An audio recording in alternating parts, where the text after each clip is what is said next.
Hey guys, in this lesson we're going to talk about chapter 9 of They Say I Say, which deals with the idea of writing in your own voice. Now, in a perfect world, you would ultimately get to the point where you have a literary voice that is strong enough that when I read something written by you, I wouldn't even need to see your name on the paper to know who it is that's talking.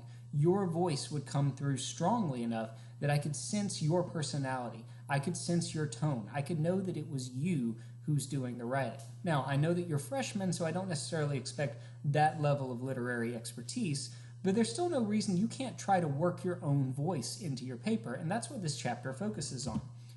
One problem that I see a lot with freshmen is that there's no sense of voice at all. It sounds not like these papers were written by actual people, but more like they were written by paper writing robots, or worse yet, by broken paper writing robots. I think sometimes freshmen get so bogged down on trying to be formal, trying to be proper, trying to sound smart, that it actually ends up making them sound dumber.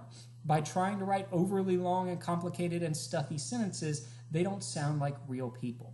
Real people have voices, and you should try to let your voice show through in your writing. Here's an example. A couple of paragraphs here about the drinking age. So let's take a look at the first one. Some people claim that the average 18-year-old is not responsible enough to drink. I do not agree with this position. It is true that 31% of all fatal traffic accidents involve a person under the age of 21. That does not mean that people become smarter or better able to handle alcohol at 21. It would be better if the drinking age was lowered to 18. Well, there's nothing wrong with that paragraph. It's grammatically correct. It has useful information in it. It is, for all intents and purposes, a pretty good paragraph. But it's also pretty boring, and there's no sense of life to it. There's none of the writer's voice coming through in this. It's not a broken paper writing robot that's writing it, but it might as well be written by a robot because there's no humanity to it. We want to see your voice come through, like in this second example. There are people out there who claim that the average 18-year-old isn't responsible enough to drink. Seriously? And the average 21-year-old is? While it's true that 31% of all fatal traffic accidents involve a person under the age of 21, it's not as if a magical transformation occurs at midnight on one's 21st birthday. We might as well call an adult an adult. When you're 18, you can do it all. Vote, join the military, and drink. So if you look at this one, it's still intellectual, it's still academic, it's still grammatically correct and structurally correct and contains lots of good information, but we can see the person's voice coming through. It sounds like it's written by a real person. I get a sense for what this person is like and how this person feels about the issue.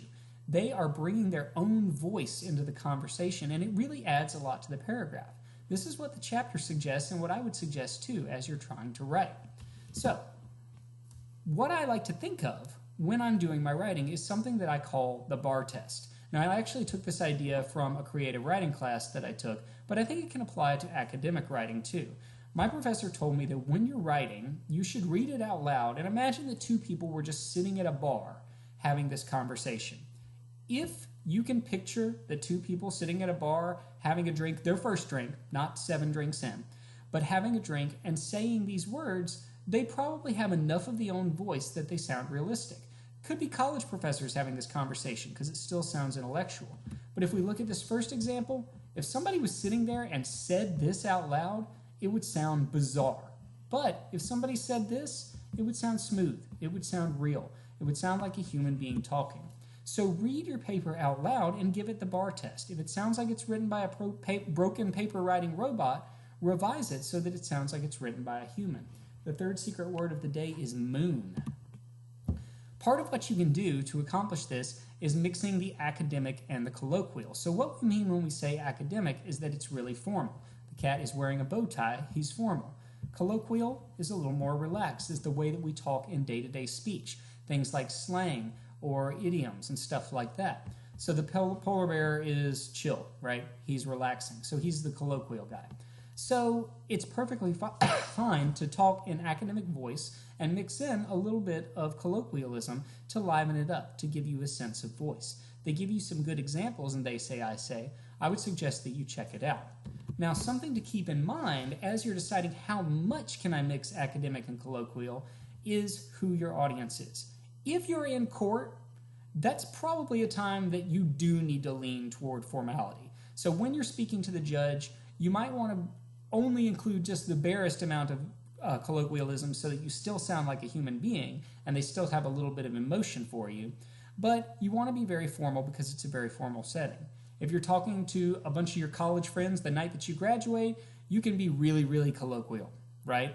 You can bring in a lot of fun, slang, that kind of stuff because you know that your audience is people just like you. So with your proposal paper that you're working on, how much colloquial language you use versus academic depends on who your audience is. If you're writing to potentially the Congress of the United States, you'll need to be more formal than if you're writing to, say, the housing director on campus or something like that. So keep your audience in mind, but make sure that some of your voice shines through no matter how formal you're trying to be. One thing that comes into formality that a lot of people worry about is contractions, and I think the reason that people think about this is because throughout high school and even earlier, a lot of people are just told don't use contractions. Don't use them. They're too informal. Well, I disagree with this point of view. Contractions are words. Yes, I guess they're slightly less formal, but there's nothing wrong with them. They are not lazy. They are not informal. Real people use contractions all the time. If you look at your They Say, I Say text, you'll find that they're using contractions all throughout it, and that book doesn't feel informal, right? It just feels like we can see the author's voice. One more thing about if you never use contractions is you lose the chance to give emphasis. So if I were to say something like, I won't accept late papers, and then I say something like, I will not accept late papers, I sound a lot more serious in the second one, right? I sound more serious because I've chosen to spread that won't out into will not. By choosing to use two words rather than the contraction, I add extra emphasis. If you never use a contraction, you lose the chance to add emphasis by making the choice to not use a contraction. So use contractions when appropriate, avoid contractions when appropriate. There's a time and a place for each. Now, that being said, if your professor in another class tells you not to use contractions, just listen to what they say, get the grade that you need to get. But in the real world, in real writing, contractions are just fine. Okay, I hope that you will be able to integrate your voice into your writing, make it a little more lively, a little more fun for you to write, a little more fun for me to read. If you have any questions, just email me at badams@uscupstate.edu.